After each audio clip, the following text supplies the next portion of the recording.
Hey everybody, welcome back to the channel. In today's video, I'm going to show you how to unlock your Chevy Silverado. This is a 2018.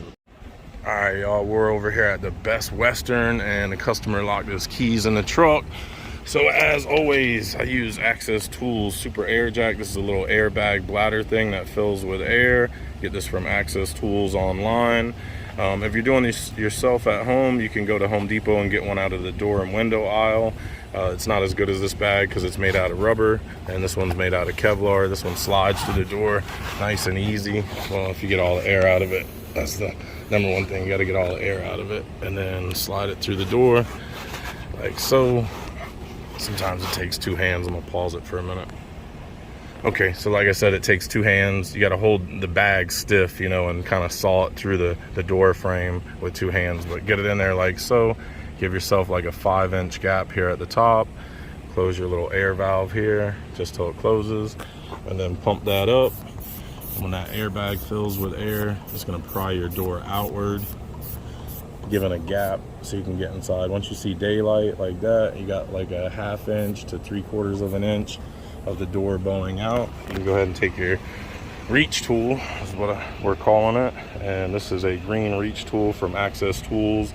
It's a 1/4 inch metal rod coated in this fluorescent plastic so it won't scratch, and it has a rubber tip on the end of it. That tip's kind of worn out. It does come with extra tips inside here, but I'm all out at the moment. If you don't have one of these, you can buy a metal rod at Home Depot, bend it up and tape the end up.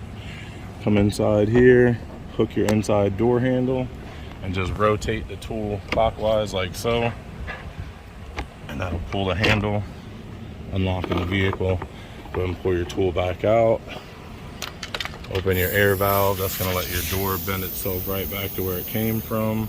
That way it won't stay bowed or bent. No air or water will get in there, and then you'll be able to open it up just like that. And then now that I got the door open, just to show you with a better view what I'm doing here is when the door is locked, coming in with the reach tool through the door, I'm hooking the door handle, I'm pulling the door handle, and that's unlocking the vehicle. You could also hit the unlock button on this vehicle and that'll as well unlock it, but it's just easier to hook the handle and pull it. And then as you can see, there's no scratches to the paint, there's no tearing to the weather stripping, no scratches on the door panel, and when you shut the door, it's nice and tight, flush, like it's never been broken into. So there you go, that's how to do it. All right y'all, that's how to unlock your Chevy Silverado. I hope you enjoyed the video. Don't forget to like and subscribe, drop me a comment at the bottom, and I'll see you on the next video. Bye now.